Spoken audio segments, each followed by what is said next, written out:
Hey everyone, welcome to another episode of the Orange and Black Insider Bengals podcast, courtesy of SB Nation and CincyJungle.com. I am Anthony Cosenza, and I'm joined by my co-host John Sheeran over in Cincinnati. John, how are you, sir?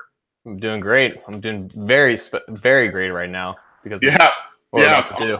Yeah. In case you haven't heard, we've got a couple of special guests tonight from SB Nation. Stampede Blue, Matt Danley is going to help us preview the Colts.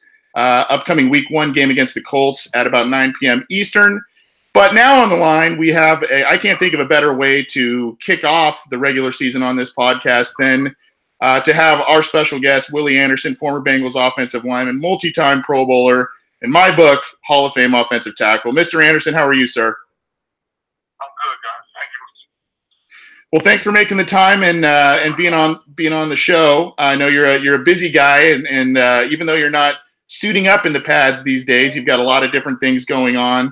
Want to talk about that, but first, I kind of want to kick off with your thoughts on what the Cincinnati Bengals did this offseason. Obviously, they're coming off of 2 pretty poor seasons, losing seasons after making the playoffs 5 years in a row. They've made some changes. Some people think they're taking a step backward. Some people think they'll take a step forward. What do you see? I think obviously the changes they made, getting a new left tackle there, and I think the previous season they struggled with the loss of Nightler and Whitworth. I think bringing a guy come in and play left tackle and kind of showing that up. I'm sure that they're hoping it's going to be a big season for them. I think myself personally it's going to be a magical season. Looking for something big to happen. I believe it's Marvin last year coaching with the Bengals. And so I think Marvin wants to go out on a great note, and I think one thing they're going, get their speed up and things happen for them. I think knowing the offensive line is showing up with the tools they have at running back, quarterback, and receivers. I think it should be a big year in the defense. I think we all feel that the defensive line is going to probably carry this team, in my opinion. Well, you have seen, you mentioned Marvin Lewis. You've seen a lot of, in your time in Cincinnati, you saw a lot of different coaches, a lot of different head coaches. But when Marvin Lewis came on board, there was a major sense of stability. And I've got kind of a couple questions on that front. I'll start with the fact that were you surprised that Marvin Lewis re-signed with the Bengals this offseason, even after a couple of losing seasons and the team not really living up to expectations? I did not. I know he and Mr. Brown feel about each other. Marvin has brought the Bengals, to respectability. Yes, he hasn't won a playoff game yet, but I know that irritates people, and I'm sure it irritates him. But I knew he would come on and sign. I think he signed for a 1-year deal.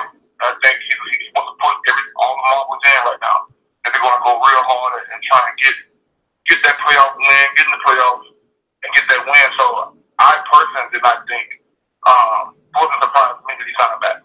Like I said, I feel it's a 1-year deal, what I'm hearing, and I think it's going to be a big deal.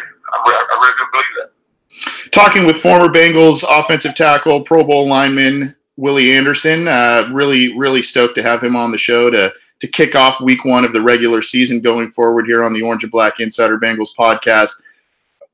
Willie, your former teammate, TJ Hushmanzada, kind of got some publicity for, I guess, right and wrong reasons, and I don't want to put you in a bad situation here, so I'm not gonna really go too far into this. But TJ's a pretty outspoken guy, and he was like yourself. He was a player who was in the pre-Marvin Lewis era of the Cincinnati Bengals and saw some pretty poor years from the franchise, and then he was there with Marvin, and he experienced quite a bit of success under Marvin himself. And the team just was a much better team and in a much better place. Really, what I want to ask you about is, I don't want you to give us horror stories about the franchise and your time there necessarily, but I know way more than TJ knows. I'm sure, because you were there about 5 years. If I remember correctly, you were there about 5 years before he was.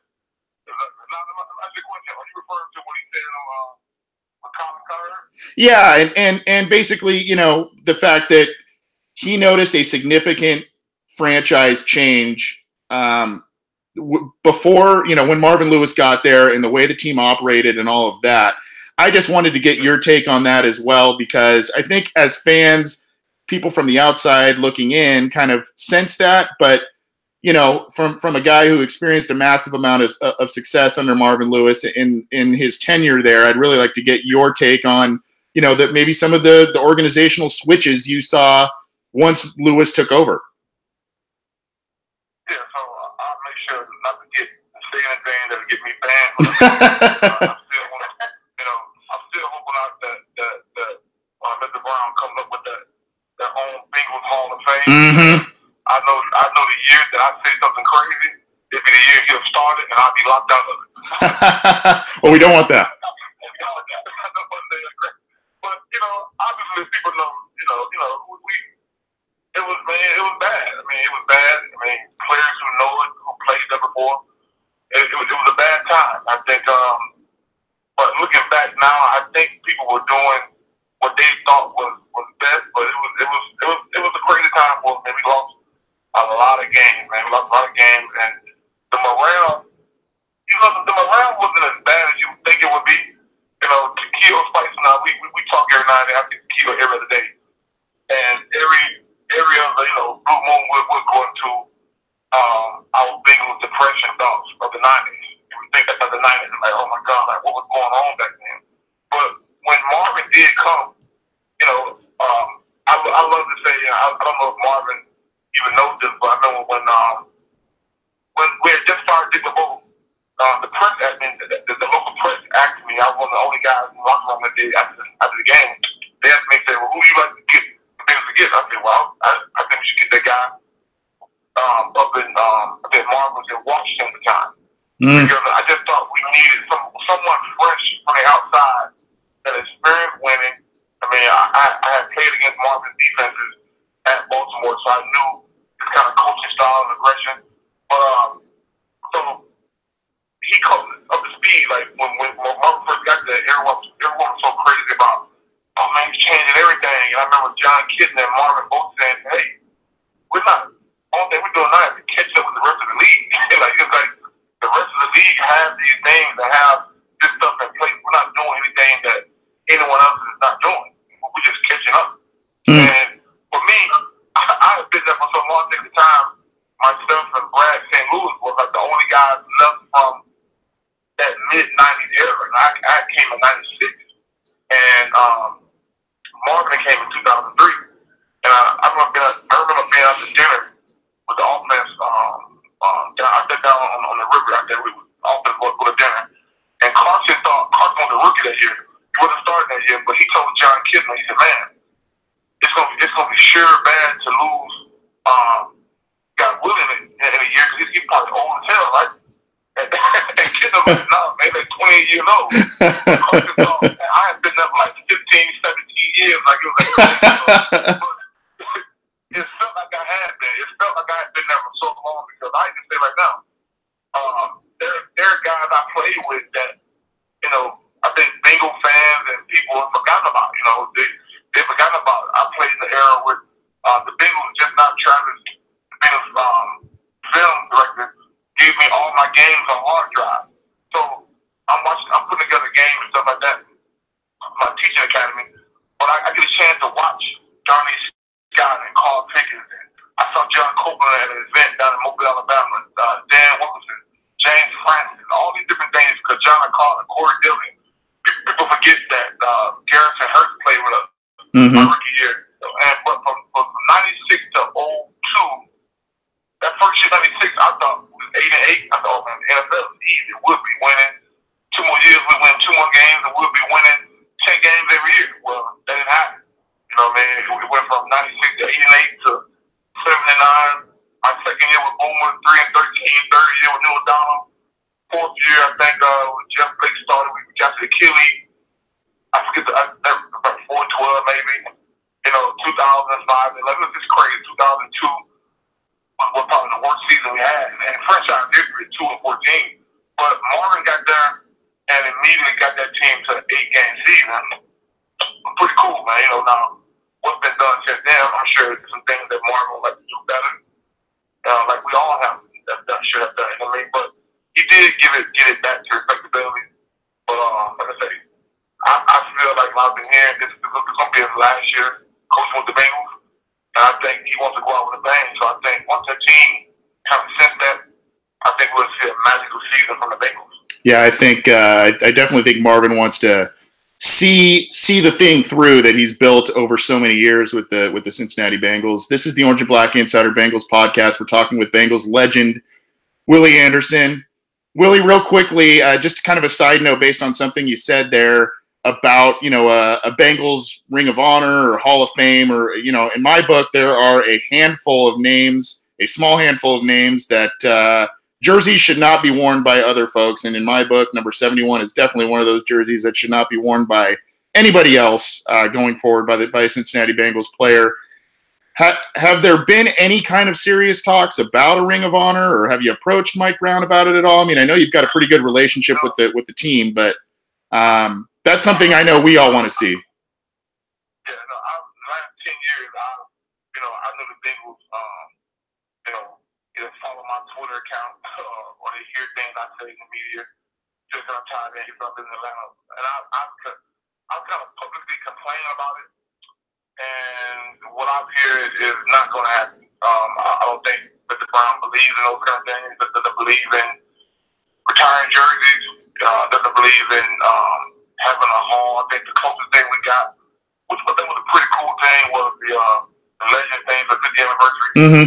But I would love to see something that that you get these guys back, because once you get older, man. I've been retired now. This is my 10th season of being retired. And when you start getting older, most guys haven't played as long or had the career that I had that played for the Bengals. I think so many guys have been just forgotten about, and it's kind of, in my opinion, it's kind of sad, because you see these guys out, and these guys' kids don't even realize that their dad played for the Bengals. Mm-hmm. And because there's no mention of them, and that's kind of the sad thing about me. Like, people still remember me because I'm still active, but there's so many guys that play that I talk to, like, man, guys would love to come to Cincinnati, but they don't have any connection to it. My connection was for a long time Marvin. I played there for a long time, and Paul and Xander, but now Paul is gone now, so my connection is kind of leaving a little bit too. But the last 2 years, I've been able to stay, around the guys, and I know a lot of the players. I train with Carl Martin, know Marvin, but now time is going on. Paul was there for 25 years, 24 years. Now he's gone now, so my commission is kind of leaving a little bit. So you want the commission to be to the team, not towards the coaches, because coaches are going to leave. But we all played and shed blood. Win or losses, we entertain and play the hard as we could for the Bengals organization. Yeah, well, you are definitely one of the very, very best to ever suit up for the Bengals, and I hope that some point in the near future, I know a lot of fans will echo this sentiment, but I hope it's at some point in the near future they're gonna do the right thing on that front, retire jerseys, do the Ring of Honor, and honor players like yourself the right way. I hope that especially for not only the fans' sake, but for your sake and former greats, I hope they do that going forward. On a little bit of a lighter note, you had a coaching stint with your former offensive line coach, Paul Alexander, down in Dallas. You coached this summer, and what a group you got to coach down there. All pros and Pro Bowlers galore. Talk about that experience and maybe what's ahead for you in the coaching game. Well, out of Atlanta, I run my academy, the Willie Anderson Line Academy, out of Atlanta. So you guys follow me on Twitter and Instagram. Instagram is O-Line Block. But I run an academy. I train high school, college, and pro guys. And in the last 3 summers, I've been in training camps. The Bengals 2 years ago, Cleveland last year, and obviously the Cowboys called me to come to training camp, good guys. But my thing is not in coaching. I respect all NFL coaches. I've even talked to Marvin about this, but I don't think Marvin wanted to do it. About being a consultant, because I feel like NFL rules have changed so much that coaches don't have enough time with their players anymore. I think the position that we all see that's struggling the most is offensive line, because during the season, there's so much putting in game plans. And so for young guys trying to develop, I don't feel like coaches, they said this. I've been in camp with guys, I've been talking to GMs, and I talked to guys at Duke Tobin and guys around the NFL. Coaches don't have time to develop skills during training camp and during the season because it's so much information and so much game planning. And so people ask me, people say, "Do you want to coach?" I'm like, "No, I don't want to coach. I want to be a consultant." You see guys, some teams do it, like DeMarcus Ware is doing it for Denver Broncos. Robert Mathis is doing it for the Colts. You see Robert the pass rush specialist. And it's not really coaching, it's not game planning, but, I think sometimes, I think offensive line coaches may feel like I'm stepping on toes, which I don't want to do. So when people ask me to coach the Bengals, it's been talked about forever. Marvin and I, we talked about, certain players. He would text me over the years about certain players. And I'm like, well, just bring me up. I work with the guys as a consultant, but, that comes with a whole other job that the NFL is not really understanding yet. Most teams don't understand what it is to be a consultant, a skilled consultant. Now, they bring back old coaches and talk about stuff, but, after being a guy who still can move around and still can teach and show players whatever the offensive line coach want me to show them, I'm not teaching my own stuff. In Dallas, just what happened that Paul and I, we came up with those techniques from my rookie year to my fifth, sixth year in the league, so Paul knows that I know his techniques the best.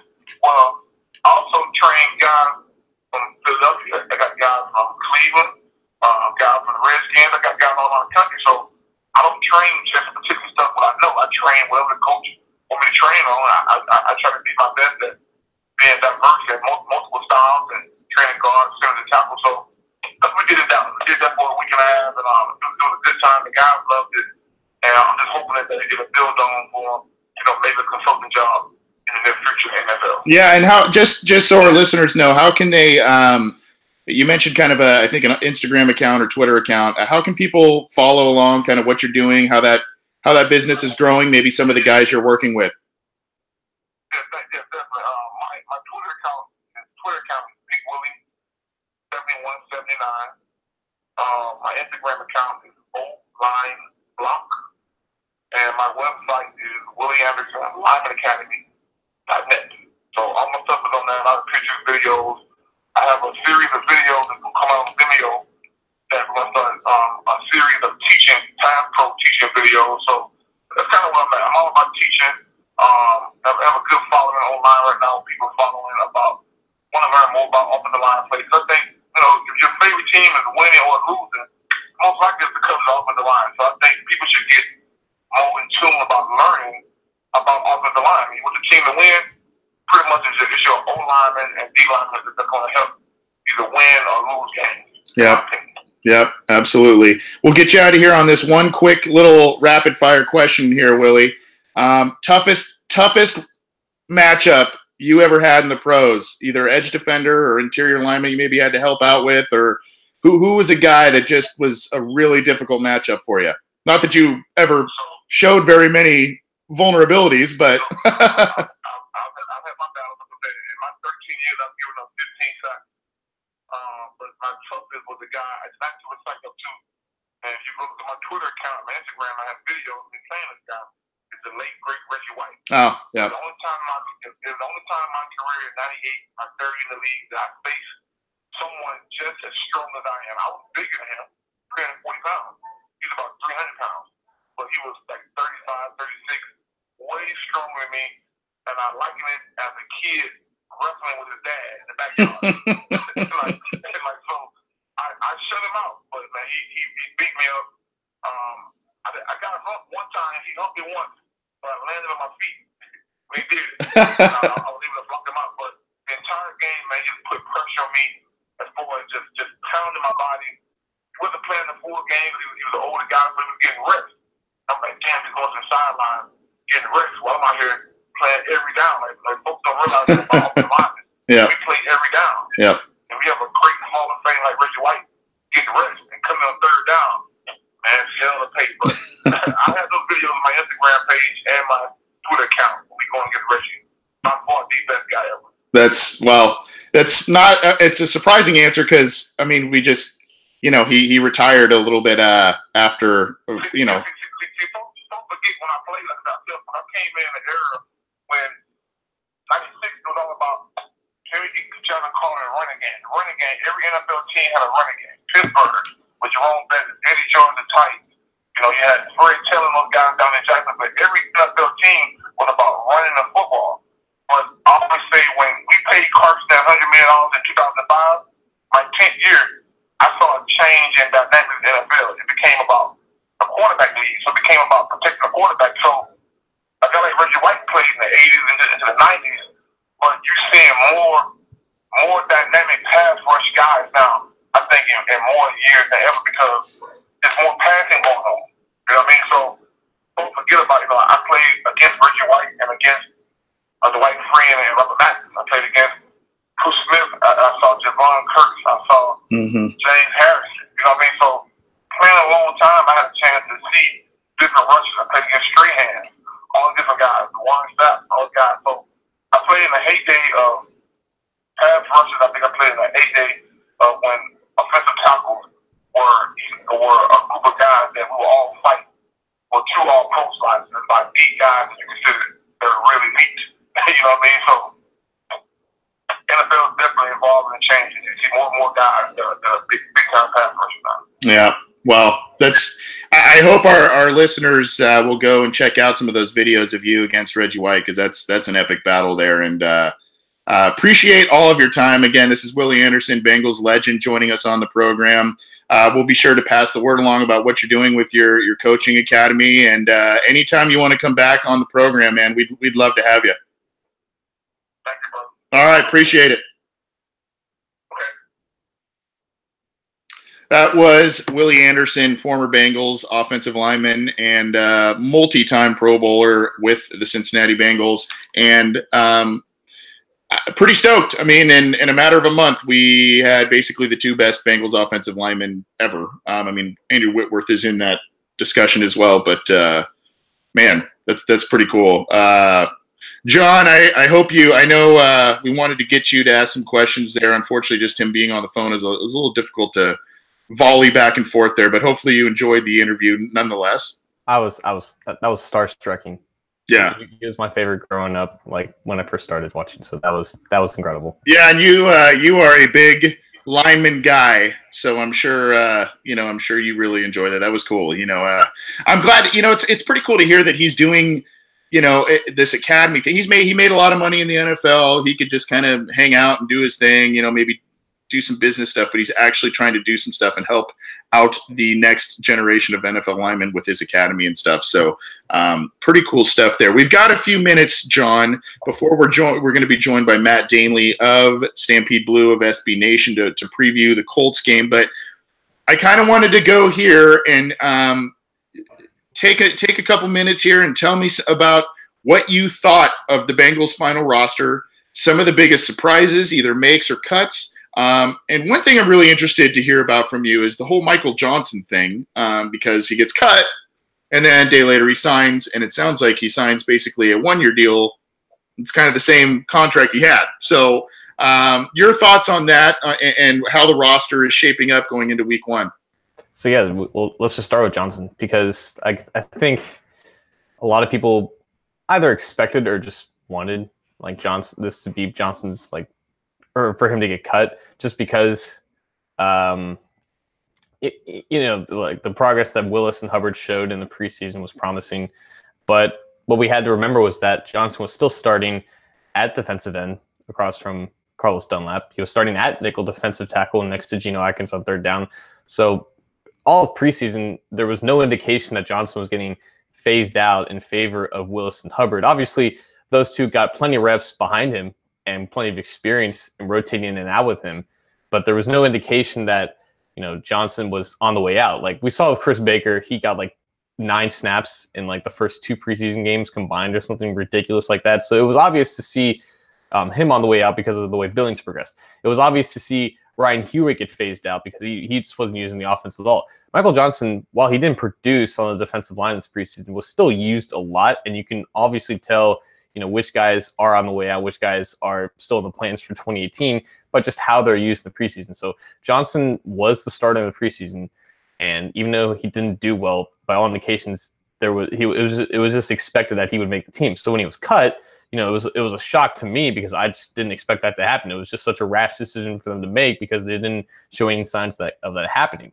But they only cut him because they wanted to keep Devontae Harris on the initial 53-man roster, so then they could have him return from injured reserve, which they then later put him on as soon as Johnson, wasn't signed after a day, so they could work that whole process out. But I don't think I don't think keeping Johnson makes them much worse on the defensive line. It's obviously an experienced body who they trust in run defense and who is better rushing the passer from inside. The less he plays, the more effective he is. And I do think that they're going to get Willis and Hubbard rotated in with him more and more as the season goes on, and the pass rushing will be much better because of that as well.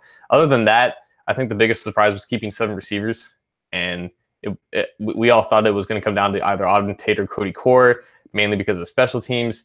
And obviously, they still trust Core to man that gunner position on special teams, and they don't trust Tate to do that because if they did trust Tate, then Core still wouldn't be here. So they still are reliant on Core for that because they can't rely on Tate for that, but they obviously still like the potential that Tate has at 21 years old and the limited things that he showed, but he still obviously has a long way to go because for the good plays that he showed in preseason, there was just as many knucklehead plays that cost the team a little bit. Yeah, and obviously I think that one, what was it, against the Bills maybe, it was a throw by Barkley. It kind of went off his head and turned into an interception in a game that the Bengals were thoroughly dominating, and they were kind of on the move there as well, and Barkley had kind of played well on that front. Now, I quick thoughts on quarterback group. You might have touched on that a little bit. I mean, Barkley, now he's kind of shelved because of the injury. It probably was going to come to Driscoll anyway. But you kind of got to feel a little bit for Barkley because, that was his stage a little bit in that finale to, he's got the start. He kind of had the opportunity to, get out there. And of course, 3-4 plays in, he gets hurt and is on kind of a cheap shot to his knee. And so now he's gone. Driscoll is the guy. Are you pretty confident in that? They have Christian Hackenberg on the practice squad, who was a pretty decent college player, but my God, he has not looked good for pros. So, what do you make of the quarterback spot? I think I'm going to have to disagree with you. I think because Barkley was given second team reps in the third preseason game, I think he did slightly have the inside track to the job over Driscoll. And, we don't always agree with the coach's decisions and roster making, but I think that was kind of the direction that they were going. He did start the final preseason game.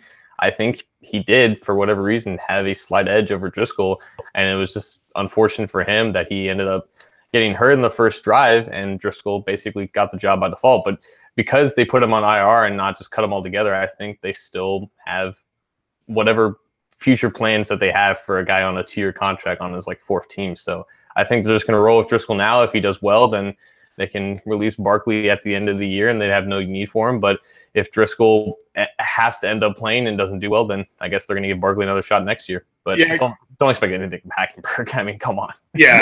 That was an odd one, to say the least. We're going to get to our other special guest in the evening in just a second here, but just a couple of quick questions. One was from someone in our live YouTube chat. Was it Dean Burke? Yeah. Why did Erickson make the roster? You talked about the fact that the Bengals kept 7 receivers, and Lord only knows what's going on with Cody Core and all of that stuff. I thought Erickson, and I called it on this show, I thought he was going to be cut at some point. He actually ended up playing pretty well in the preseason again.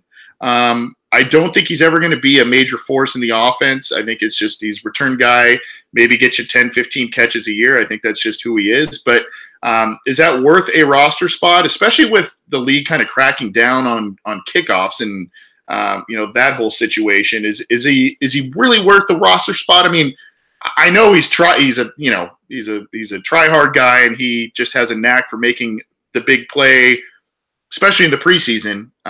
But do you want to say his grit? Yeah, grit, motor, grit. Yeah.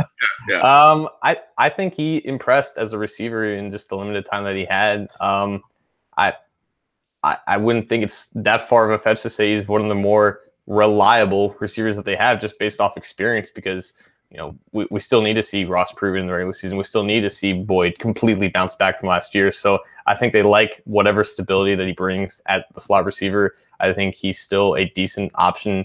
I think if they did give him an extended role, he could make a little something out of it. I don't think he impressed that much as a returner, but I think just because Darius Phillips is a rookie, they may not have full confidence in him. And that's funny because Erickson did take the job from Brandon Tate a couple years ago as a rookie because he dominated as a returner. He hasn't shown that since 2016. So I think it was just a combination of whatever stability he brings as a slot receiver, as a true backup to Boyd there, and just insurance in case something happens to Phillips maybe. Yeah, and you mentioned 2016, great returner, had led some of the league in the kickoff. I think it was kickoff return yardage, and average yards per kickoff return. I think he was up there on some of those. But since 2017 was a bit of a disappointment. So I kind of thought he was on the bubble, was not. Quickly, John, your thoughts on the cornerback group? I've been asked about this a lot. The Bengals said that they wanted to maybe add some depth. They put Kavaria Russell on the practice squad. They still have the 3 former first-round picks atop the depth chart, but we're so used to, all these former first-round picks in the secondary, Reggie Nelson and Adam Jones and those guys are gone now. They've got the 3 at the cornerback position. Are you worried about the depth that they have there, or are you pretty confident in what they have behind the big 3, if you will? Yeah, they said they need depth, but I thought they had their 4th corner in Russell. I thought he played very well in the preseason the time he was out there, and for whatever reason, he didn't make I guess he didn't make the roster because they wanted to have Devontae Harris come back in case he can. But I think he could have very well gotten picked up by another team in waivers, just based off his preseason play. They obviously have a lot of faith in Tony McRae, who admittedly played well in that 3rd preseason game. But I think Russell, if he's given a chance to play in case something happens with one of their starters, he can be at least serviceable there. And I think I personally would be comfortable with Russell. I don't know if there's any names out there besides. I don't know if Rashad Breeland's still available, but if he is, he's obviously a name to watch. But I think they're okay. I don't expect Darius Phillips to play that much. I think it's just McRae's giving me that first guy off the bench, and if he happens to come off, we'll see what happens. But I think with Russell that they should be fine. Yeah, and the Bengals, when they do add a veteran, a lot of times, yes, they've done the waiver wire stuff, but they also like to add veterans that I think it's after week 2 or something where their contracts aren't fully guaranteed, and they kind of save a little cap space, a little money on that front. So, and they also do it to see kind of what they have in the first couple of weeks, and maybe they kind of say, well, we want to tweak some things based on that. Speaking of the first couple of weeks of the NFL preseason, it's actual football time, and it's week 1. The Bengals are playing the Colts, and it's very odd because the Bengals are playing the Colts for the 2nd time in as many weeks. I don't remember really the Bengals ever, or any team really, for that matter, kind of playing a team in the final week of the preseason and starting off their season with that. Kind of a weird deal. But to help us preview the upcoming week 1 matchup with the Indianapolis Colts, we have Matt Danley at Stampede Blue, who is not only a writer there, but he is a podcaster there. How are you, sir? Good. How you guys doing, man? Good. Thanks for coming on. Thanks for making the time.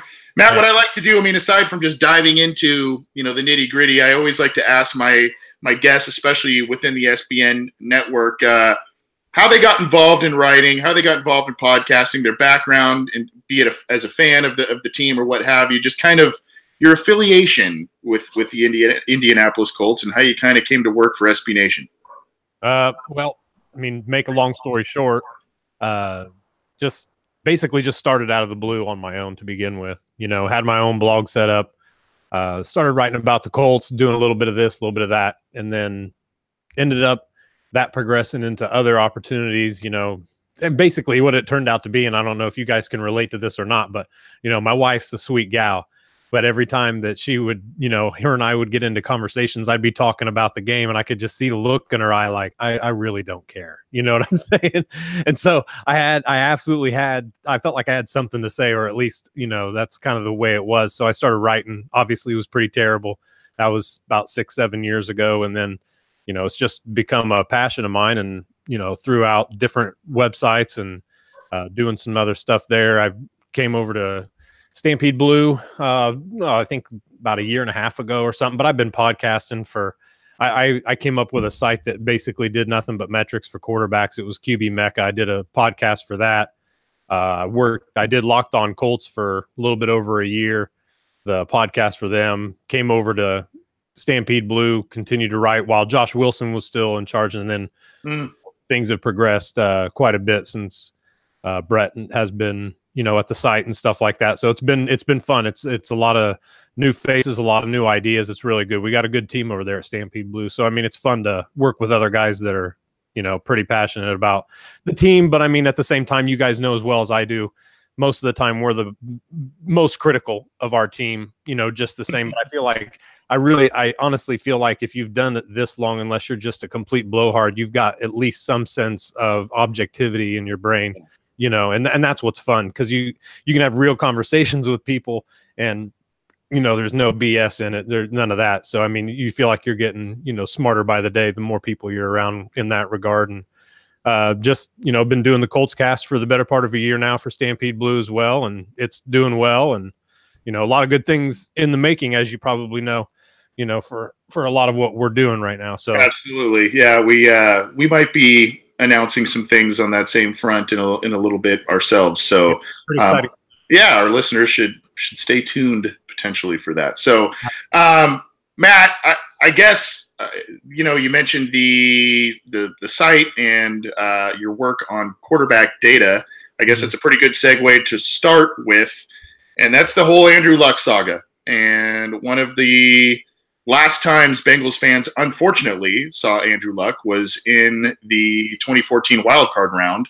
The Bengals were absolutely decimated by injury that game, but Andrew Luck absolutely tore him apart, especially in the second half. And since I think he's been away from football at least, a year and a half, there's been some improvement, some talk of improvements. How has he looked? How is he feeling? I'm sure there's a lot of player speak, coach speak saying, oh, everything's rosy, but are you seeing some issues, or what should we expect, especially, first regular season game in a number of years, or not a number of years, but, basically a year plus.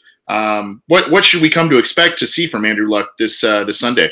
No, I think the good thing that you see that before anything with him throwing, we obviously saw that he was physically, in tip top. That's the good thing. You see him, everything that he does, you can see that he's just more foundationally built muscle wise. His core stronger, his extremity, his arms are obviously naturally bigger, but they're not so bulky that things are out of whack. You know what I mean? So he looks good. I'm not worried about him at all. Truly not. He's been able to continue to throw the ball. I mean, he threw the ball down, and we hear this all the time, whether it's, one station or another. He's only thrown the ball 18 yards in the preseason. What's going on? Calm down. He was throwing 45 and 50-yard bombs with ease in training camp practices. He was crisp. He's smart. He's focused. That's who he is to begin with. You know what I mean? So it's not that much of a stretch as far as mentally, but he's come back from a lot too. So I think you guys saw the picture of him when he was really thin, right? A year ago? I mean, did you guys ever see that? I think he was holding up a book or something of the sort. Yeah.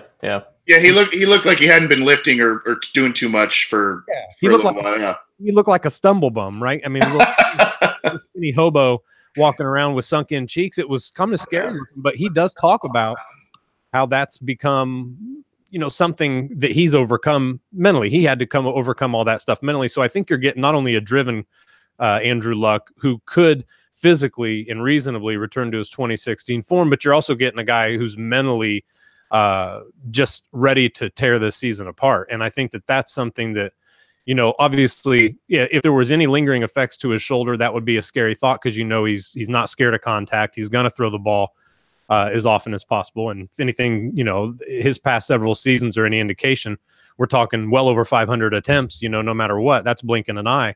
So I think that, just in general, he's looked good. I would have no reason to suspect he's not. He's never come out and said, no, that sucked, or I'm hurting or anything. Ever since he's been back, it's just been, basically a person training a specific part of his body that has had to become, has had to be rehabbed. That's all that I've ever gotten from him as far as his explanations on any soreness or anything like that. And he's pumped, man. He likes the contact. He feels like he's getting himself back into the back into the season of football, and actually the being with the teammates and actually having a common goal.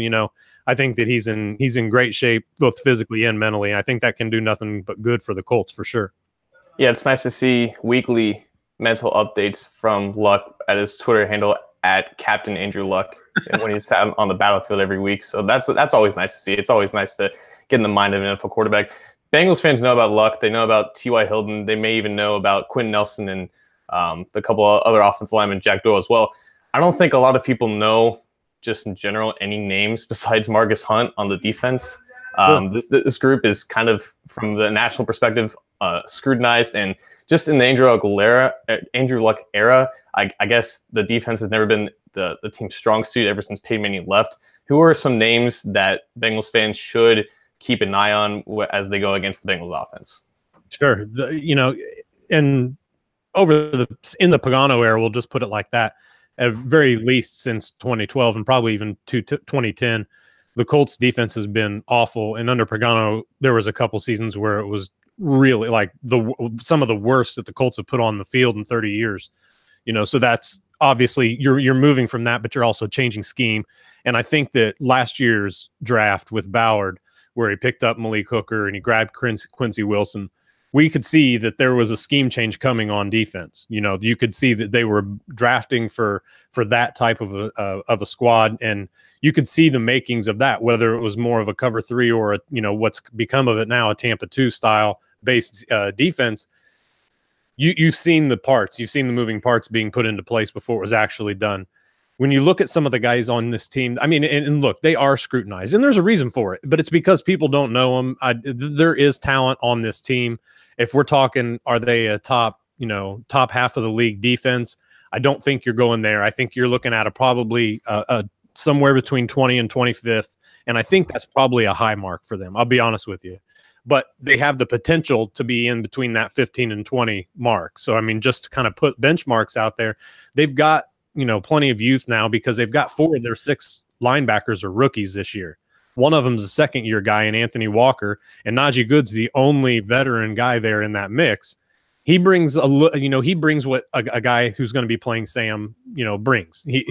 He's a physical dude. He's good. He's smart. He's going to be able to help with this. But they've got rookie play caller, undrafted free agent, Sky Moore, who's going to get a ton of snaps at Mike. He was a guy who had 14 interceptions in college. So he's a guy who definitely is able to patrol the field. He's fast. He's a hard hitter right now. He's not a controlled tackler, which he needs to become, but he's very good at getting to the spot. Darius Leonard's a guy, a lot of people were questioning that pick by Chris Ballard. And I wasn't really on his train either until I watched post-draft a little bit more. And I thought, man, I can't believe that I came away with the notion of what I did previous to the draft. But I thought that he's shown that he can be into the passing lanes. He's a guy who is going to be able to hit. He's really good in pursuit, which makes him obviously ideal for the will spot. And he's going to be able to get in mixed with the pass rush. And I think that's something that the Colts are really going to use this year, and probably won't be expected all that much in the first half of the season because everything's new. Nobody really has any tendencies on this group yet. I think Leonard is probably, honestly, the playmaker of the team. Sky Moore, that, like I said, the mic is doing pretty well. Danico Autry is a guy that we picked up in the offseason, and he has shown some explosion, some ability to track down the quarterback, even, present some pressure from the interior. But he's also a guy who's really skilled as far as technician-wise. He's a technician with his hands. You can see it in practice. And then he gets that explosion in there, and that wreaks havoc. How that'll play out in the season is obviously a different story than what you see in training camp and preseason. But you just never know. But so far, he looks the part, I think. And defensive end pass rush this year from the outside is going to be a real question mark for the Colts. Jabal Sheard is there, and you mentioned him, but they picked up a pretty exciting rookie, Kamiko Toure. They got, basically this experiment going on with Terrell Basham and then Marcus Hunt right now, which is not scaring any opposing offenses. I mean, you guys know about Hunt. Last year he played his ass off. He played really well. And this year you get a guy who's back into a system that he didn't really succeed all that well in previous, before coming to the 3-4 with the Colts last year. Now you're looking at Hassan Ridgeway, who he's going to be able to present some pressure. But right now the edge is not a scary bunch. I think that if you look at what Toure has athletically and skill-wise right now, and just his body build in general, his explosion is out of control. I think that you're going to see a guy who could really have some really nice ceiling in the NFL. And he's there, but he's a rookie. You just don't know what you're going to get. Obviously, on the back end, you've got Malik Hooker. Clayton Gathers is a guy who's been pretty solid there. But the Colts, I think that we like what they've got on their base coverage group. Quincy Wilson and Pierre Desir, Kenny Moore and Nate Hairston, all those guys got a lot of snaps last year. Not so much Wilson, but Desir got a ton of snaps last year there. And this is it's a solid group. They're not going to scare anybody, but they've really got to get into this to where they're dropping in their zones. They've really got to be a break on the ball type group. And that's something that they're really just kind of learning to do right now. But I think that look, if you didn't love Quincy Wilson coming out of college, I don't know what you were watching, right? He shows that in the games. He shows everything that people saw in him coming in the draft process. Desir's more of the veteran there. And then you've got the experience with Matthias Farley as a safety as well. But you've also got the big playability out of Malik Hooker. And I think Clayton Gathers adds a little bit of punch just behind that linebacker group as well, to be a little more of a physical tool for the guys coming across the middle there.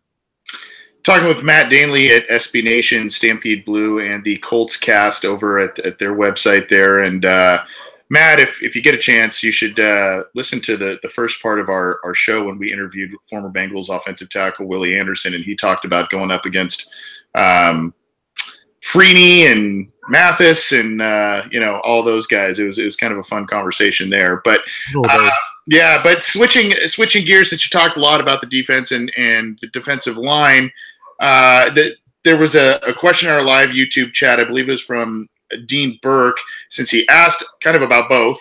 I'm going to switch it to O-line. There's some health questions there. Anthony Costanzo, which is eerily similar to my name, by the way. That's really weird. But there's his issue. Nelson is obviously probably poised to be a very dominant player in the league for a really long time. But it seems as if there's kind of a lot of question marks elsewhere, along with Costanzo's injury. The Bengals can get after the passer. They may still struggle a little bit against the run. Talk about the offensive line and maybe what you see ahead in week one.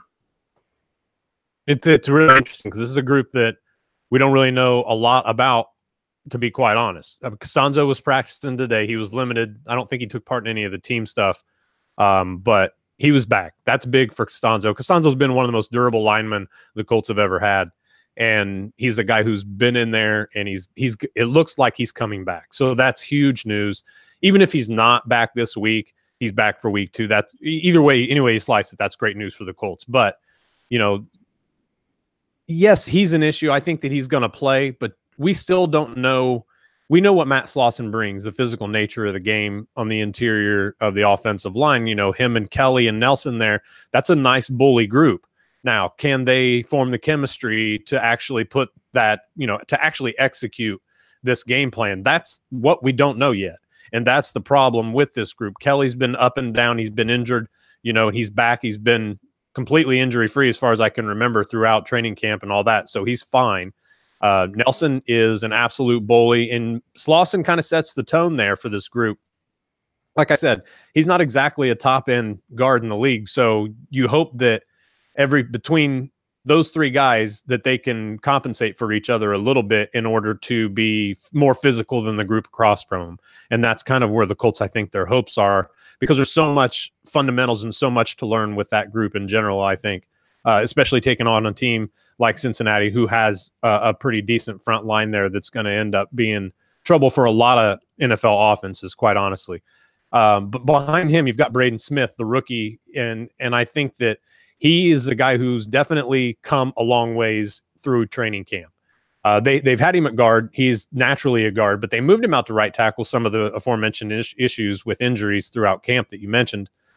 He looked awful. I mean, god awful at first. It was just really bad.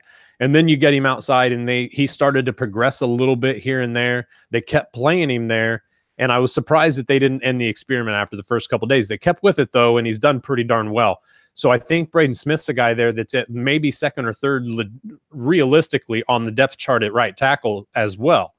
Right now, they've got Joe Haeg as the unofficial starter at right tackle, which I think is a pretty solid deal. Joe Haeg's okay. He's not great. He's not going to dominate any elite pass rushers, even probably 80% of the time. He's going to probably hope that he can get guys away from Andrew Luck enough to where Andrew Luck can move a little bit in the pocket and still survive. That's not what you want to hear right now to your right tackle spot, but unfortunately, that's kind of where we're at. There's a few weaknesses in this offensive line, but it's more of the fact that the chemistry is not formed yet, and there's still some inconsistencies with some guys, injuries in depth. Denzel Good has been out back and forth for the past few weeks. And outside of, Jamarcus Webb is the slowest human being on earth, but he did a pretty solid job in his pass sets, I thought, throughout the preseason. So I think that he can, he's decent depth. He's not great depth, but he's decent enough depth, and he's better than what the Colts actually signed to be there, which was Austin Howard this offseason. He's not even on the team. They released him. So that's not good. But you see a lot of the young guys in here, and they've got some depth, and that's the first time that they've had, I think, legitimate depth in quite a while. So I'm excited to see what these guys do, especially protection-wise, running game-wise. That's even a bigger question for me. They have the ability to be a really solid run offensive line.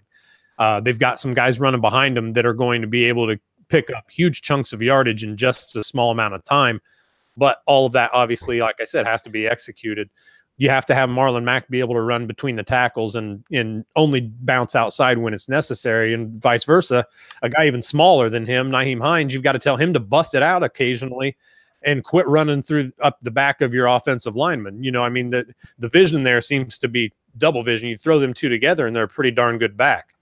I think what the Colts offer in the run game is still very unknown as well, because the backfield's so not inconsistent. But they don't have any experience back there, especially with Turbin being out the first 4 weeks. So a lot of this is going to be on the back of Andrew Luck. Unfortunately, it all comes back to Andrew. This is absolutely going to end up being where Luck has to be again. He's got some pieces. There's a lot of fun thoughts with that, between Frank Reich's ability to draw up a unique play for the offenses, or for Andrew Luck's ability to be able to execute it and kind of move through his progressions and make some big plays. But then you've got a lot of unknowns, is how these guys work together, how these groups grow. And then you've got the inexperience factor in the backfield as well as the wide receivers. So the offense is going to rely a ton on Andrew Luck. So we're still kind of waiting to see all this come together. But there was definitely some large spurts in camp where this offense looked pretty impressive. So a lot to do up front, and I think that offensive line really has to grow together. And I think that we'll see 2 or 3 different combinations of offensive linemen, to be quite honest with you, throughout the first several weeks of the season, just to kind of find out who fits where and how well they work together. Yeah, well, as a Bengals fan, and just as a football fan in general, I think a matchup that's going to be so incredible to watch is Geno Atkins versus Quinn Nelson. You have one of the better 3 techniques in the game going up against maybe the best guard to come out in this decade.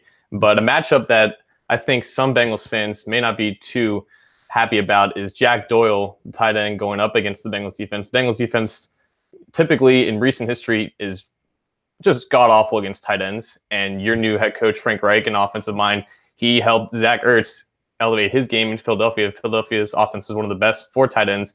Do you think that Doyle, in the Colts community, he's obviously a great player, and I think he's more of an unheralded name, maybe not in that national sense yet. Do you think Reich's history with involving tight ends in his scheme will elevate to Doyle into that national conversation? I don't know, because he's got a legitimate number 2 kind of lightning in a bottle type player with Eric Ebron to help him in that position. Last year wasn't that way. They had to rely on Jack Doyle because there simply wasn't a tight end that was really going to be able to complement his skill set. and it was use Jack to be the H-back, use Jack in line, use Jack as a, in the slot. They've even split him out. So it was, they know that they can do a lot with Jack. That's the beauty of Jack Doyle. Now, how much of a, like, if you want to say, get into the national conversation, I don't know that he'll always be on the cusp of that, I think, to be quite, because he's not fast, extremely fast. He is one of the most precise route runners on this team, though, at any position. And that's one thing that gets him open as well. So he's got the ability, he's definitely got the work ethic and the drive to do all these things. That it's hard to say that he would. He would have to have a ton, you almost think that for some reason Eric Ebron and Luck weren't on the same page or something like that, then you kind of almost think that maybe Doyle will start getting the lion's share of the receptions. But Eric Ebron brings a nice dynamic to this team, I think. I still think that Jack Doyle gets the more of the two as far as targets and such. I don't know that it'll be that much of a separation, though. And I think that'll actually benefit Jack Doyle. He'll actually be able to focus a little more on the things that he's actually best at, and that is some inline blocking, some solid chipping, some of the short drag routes and stuff like that to get himself open, because people forget about him, and he can pick up yardage, but he's not that lightning guy. You can use him in the seam, but you're not, it's going to be a 50-50 ball because he's not beating anybody necessarily over the top on a straight seam route. So it's those kind of things. Ebron, on the other hand, you do have that. And I think that's it'll allow Jack to roam a little bit more as well, but he'll have it free of having the burden completely placed on him. Talking with Matt Danley of Colts Cast and the Stampede Blue SB Nation Network. We're gonna close up here with you, Matt. I appreciate the time. A couple of just quick questions. I gave our previous guest, Willie Anderson, a kind of a rapid fire question, if you will, and I guess I'll kind of do the same with you here on this one. What's the biggest difference between Chuck Pagano and Frank Reich with this team? Accountability, like legitimate accountability. You know what I mean? These guys look at Frank Reich, I think, more as and I've used this comparison, it may be awful, but I think that at least when I say it, you guys will understand. When players looked at Chuck, they looked at him like Uncle Chuck. They look at Frank Reich and it's their dad. And that's, I think, the difference, to be honest with you. It's something like that. Cool Uncle Chuck, great guy, not great in the clutch. Frank Reich, you better be in there in the clutch being ready to play or you're not going to play. You know what I mean? Those kind of things. And I think that that's kind of embedded in his approach, more businesslike, very down to it, but also very real, very real. You've gotten a lot of that with Chris Ballard. And now I think Frank Reich brings some of those same traits as well. And I think the players are really responded to it. Okay. And prediction on how week 1 plays out. Oh, man. I think we're like a 3-point dog at home right now. Is that right? I actually, that's a good question. I'll have to look that up for you. Let's say, I think we are. I think at least the other day, I think the Colts were, 3-point underdogs, but at home, it kind of surprised me. But then at the same time, it doesn't so much. I think that the pass rush from Cincy is really strong and is going to be really hard for the Colts to deal with, because it's not a group. It's not a subset of that group that really puts it on. And this is what Frank Reich's always talked about. He wants waves of defensive linemen. And that's kind of what Cincinnati's got right now between them and their front seven in general. And I think that that's something the Colts are going to struggle to deal with. Interior-wise, I think the Colts will be better at fending some of that off. But, that pressure's still going to get there. The Colts have to be extremely dynamic in their route running. I think that they've got to win at the line of scrimmage. That's huge for this wide receiver group, It's hard to say, honestly, because we don't know anything about either one of these teams, honestly, right now. And that's so hard. But I mean, the truth of the matter is, if I'm just looking at complete teams right now, I look at Andrew Luck that he's going to have a solid game. If we're guessing, go average, 2 or 3 touchdowns and maybe a interception. You know what I'm saying? A fairly one way or the other kind of game. How much of the defense makes a difference for Cincinnati, I think, is something that's, like I said, a real issue. And I think you can't – your guys' offense actually has an offensive line now. I think you guys boosted some of that, right? A little bit? A little bit, yeah. At least from last year, though. Yeah. Moving in the right direction anyways, correct? Yes. Yeah, that's a big deal. And, and when you do that and you've got, Dalton isn't a guy who's going to throw 50 touchdowns a game or a season, but he definitely is a guy that, can have some big games. He's very kind of just low and level and does his job that day, or he gets something, you know what I mean, or he explodes, and then one way or the other down as well. I just think that he's even enough, especially in week one when things are just being thrown out there defensively, offensively. I think he's good enough to keep them level enough to probably do about what they should expect to do, is win by 3, maybe 4. I think that that's reasonable. That the Bengals up. I would take the Bengals in 4 personally. Well, okay, so yeah, you say the Colts are 3-point dogs at home, and I think the over/under, it looks like, is 47 is the over/under point total on that one there. So go figure there. And you make an excellent point, Matt, about these two teams. I mean, it's fun because they're close in terms of geography and proximity. Right. They've got a bit of history together and all of that. These two teams are figuring themselves out, especially early in the season. And I think the Colts are they're hanging a lot of things on Andrew Luck in the hopes that he's going to be, somewhere, if not very close to or at the level he was right before the injury. And I think the Bengals have a lot of fun, nice skill position weapons, some good pass rushers, but offensive line still is a little bit of a question. And they're coming off of 2 straight losing seasons. So and both teams seem to be in a bit of transition. So a very interesting matchup going forward in week 1. We thank you for helping us break it down, taking the time out. Quickly, where can people find your stuff again? At mdainleysb on Twitter. You can get my stuff on Stampede Blue and the Stampede Blue Colts cast if for some reason a Bengals fan wants to listen to a Colts podcast. Well, I think we do have quite a few listeners that tune into opposition's shows and all that kind of stuff. So thank you so much for coming on. I appreciate it. I know John appreciates it. Try and have some fun this Sunday regardless of the result, huh? Absolutely, fellas. Good luck. Thanks for having me on. I had a great time. All right. Take it easy. All right. That was Matt Dainley with Stampede Blue, SB Nation's Colts website, and helping us break down things here at the Orange and Black Insider Bengals podcast.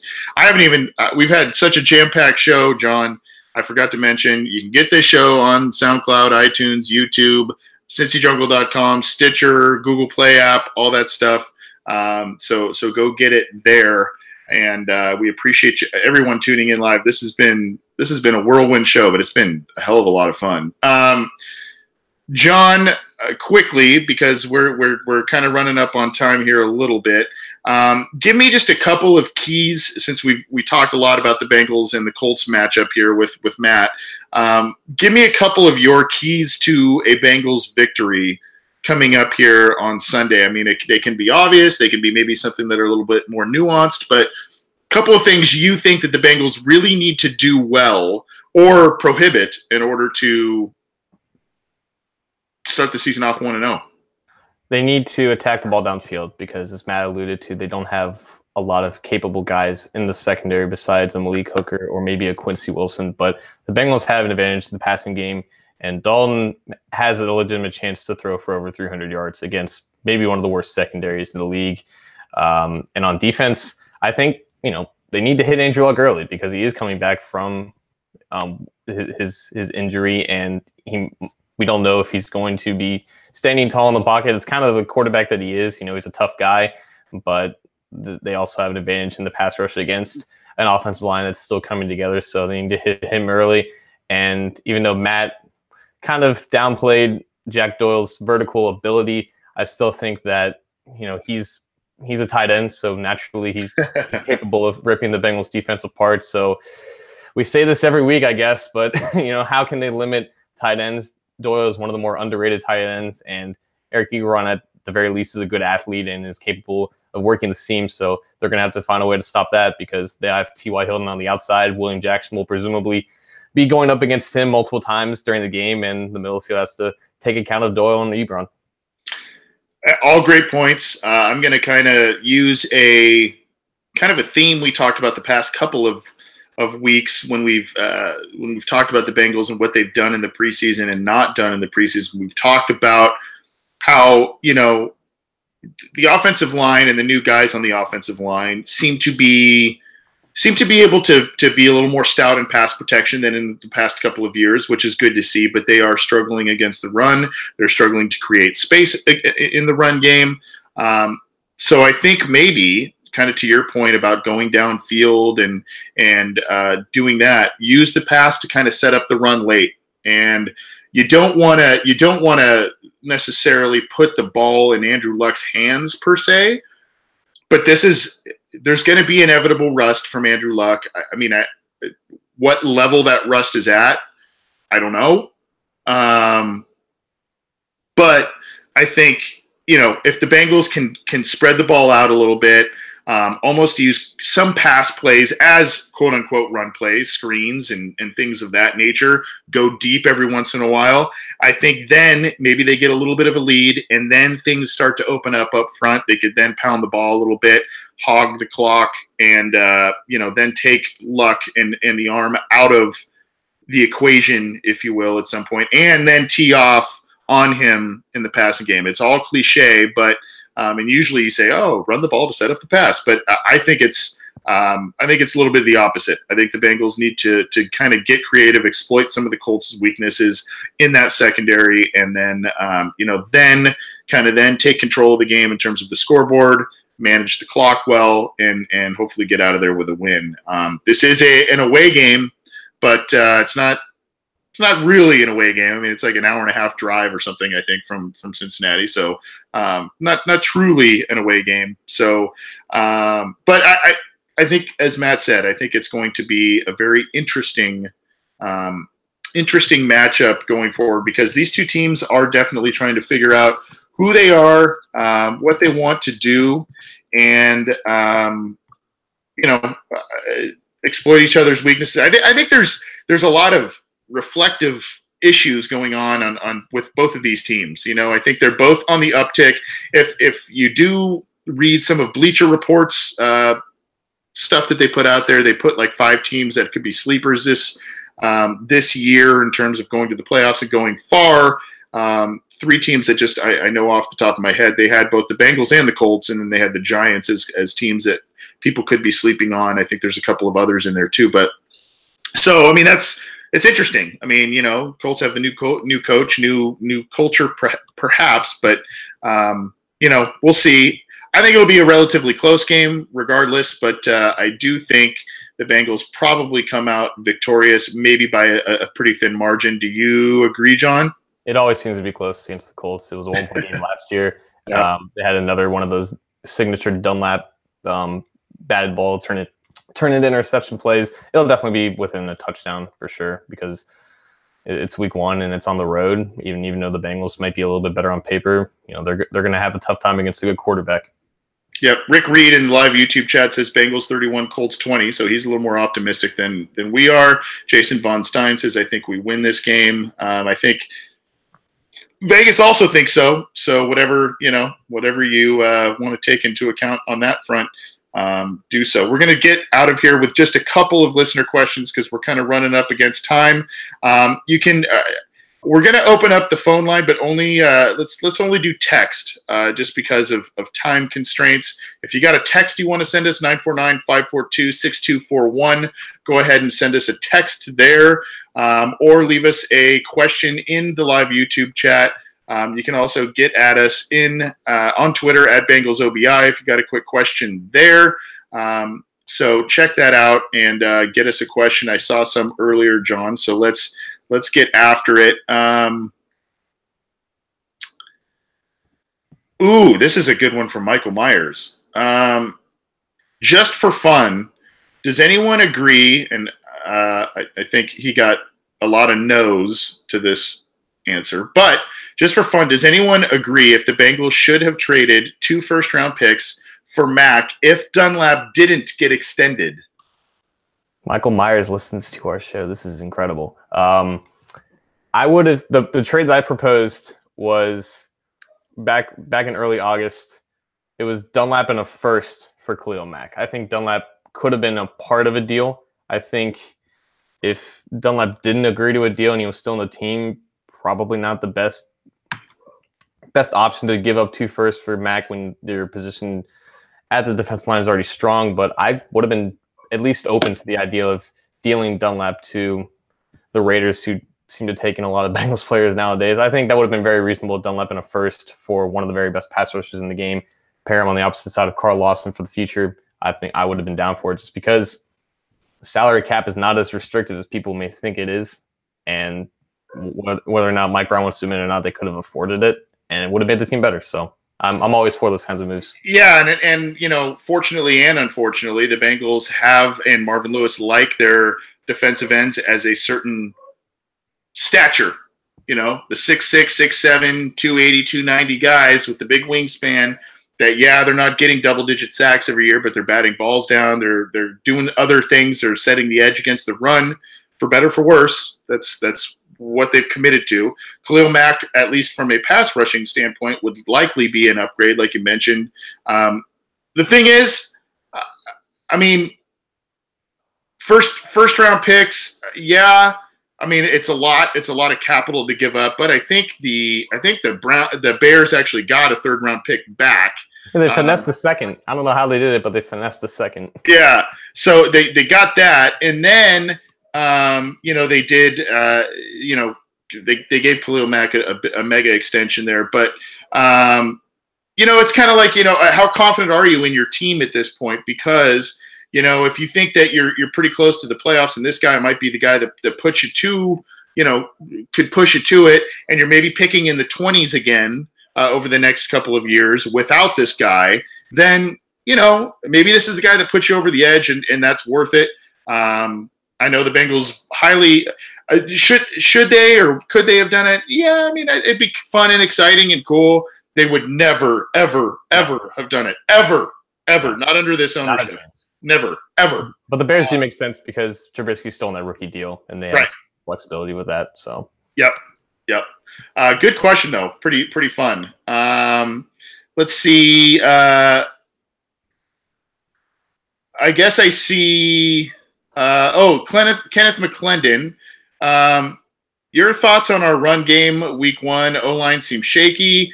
I don't know if the Colts have a stout run defense. This is kind of stuff we tied into with Matt here, but what are your basically thoughts on the run game and especially the matchup this week? And he also has some fantasy questions because he has Mixon, and he wants to know if Mixon is probably worth a play this week.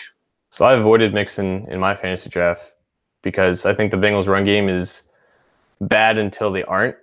I think that's just the reality that it is. And until they prove that they can have stability there, that they can have consistency, and they don't have all these negative plays when they try to run off the edge and on the outside, they're just an underwhelming group. And we still haven't seen this offensive line completely gel together. These are 4 new starters from last year's week 1.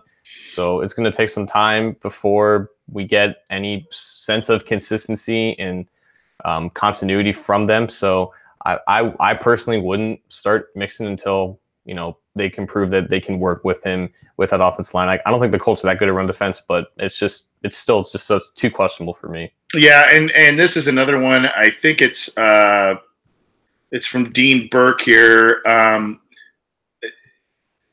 Basically going back to Mark Walton, is his preseason performance, because first of all, I've never seen so many people up in arms about a number 3, number 4 running back position on a roster. I mean, so many people were so pissed off about, you know, how that played out and how Brian Hill should have been the guy over Mark Walton. And it's like, dude, come on, let's slow the roll a little bit. But I mean, do you think that Walton's performed? I personally think that I would say probably 75 to 80% of what I saw from Walton in terms of his lack of preseason success had to do with the guys in front of him and or scheme, because there was a Pro Football Focus tweet that was put out that said he was hit. He was the number 1 player in the preseason who was hit the most at or behind the line of scrimmage when he got the ball. So, but I do think some of that has to maybe do with his running style and not gelling with the offensive line. There is something to be said there too, but that's my opinion. What do you think? Do you think people are being a little too hard on Mark Walton? Or do you think, you know, maybe this guy either isn't fully healthy or doesn't have it, or I don't know. I don't think we should be indicting Mark Walton just because of the, like, all you have to do is watch preseason. You can tell that once he got the ball, the line of scrimmage was like reset in his face. Like, he had nowhere to go. And it was just unfortunate. It's not indicative of his ability. I think where people are getting mad is that was the Walden pick really necessary with what they already had? And I think their resentment with that reality kind of came out on Walden's play in the preseason. Like, it's preseason, doesn't really matter. No one remembers preseason production. It's not, and it's not who Walden is as a running back. He's capable of producing much better. I think it's just, he wasn't truly needed. They didn't really need to spend a 4th-round pick on a running back, especially when they had questions in the offensive line. But overreaction to meaningless preseason production against, unfavorable circumstances, to say the least. Yeah, and his carries will definitely be limited this season going forward. But I think he has shown the ability to catch the ball in college, and I think that's, to be honest with you, I don't want to say it's going to be the biggest contributor from Joe Mix and Gio Bernard and Mark Walton and company, but I think they're going to be asked to do that a lot. And I think it goes back to using the pass to set up the run, setting up screens, all that kind of stuff, because these guys can do that, and they can follow blocks. Obviously, Bernard has the longest track record of being successful in that capacity, but Mixon has shown that he can do that, and I think Walton will show that as well. Bengals also kept Trey Carson on the final roster there, and obviously Walton and Carson will probably be asked to do quite a few things on special teams, and I think that's probably, the Bengals probably felt that Walton had more special teams upside over Hill, right? That's why they kept him. Yeah, they raved about his special teams ability when he was drafted, and that's pretty much why he was a lock to make the roster in the first place. Yep. Well, thanks for the questions, guys. We're going to get out of here. It has been a jam-packed show. We started off the program with Bengals legend Willie Anderson, talking about the current state of the Bengals, the past state of the Bengals, and many other topics. John and I discussed both the final roster and some keys to victory this week for the Bengals against the Colts. And then we had Matt Danley of the SB Nation site, Stampede Blue, and the Colts cast. Great guest as well. So we were jam-packed, a lot of good stuff. You can get this program on SoundCloud, iTunes, YouTube, CincyJungle.com, Stitcher, and the Google Play app. So get our program there. We might have some changes in terms of format and other things coming down the pike, but we will be sure to let you know about that. In the meantime, enjoy this episode. Let's hope the Bengals get a win in week 1 and then maybe carry that into week 2 and get another win, which seems like a winnable game at home. But God, John, it's primetime week 2. Ay. All right, real quickly before we get out of here, are you the prime? We'll talk about this more next week. But are you a believer in the primetime curse thing, or are you kind of like, well, it is what it is, and they just play better? I'm curious about that. Yeah, it happens every time, so it's just useless to believe it doesn't exist. So sure, yeah, it exists. It's not technically primetime, it's on one channel, but the moon is out, so Marvin Lewis just diminishes to a child. So. Oh, I love it. Yeah, it's so true. Oh my God. Well, that'll be a good topic for next week. I hope we can talk about that next week. Thanks for everything, man. Thanks for coming on, and you bring it as always, and you've been a great addition to the show. So I appreciate it. Let's keep us going.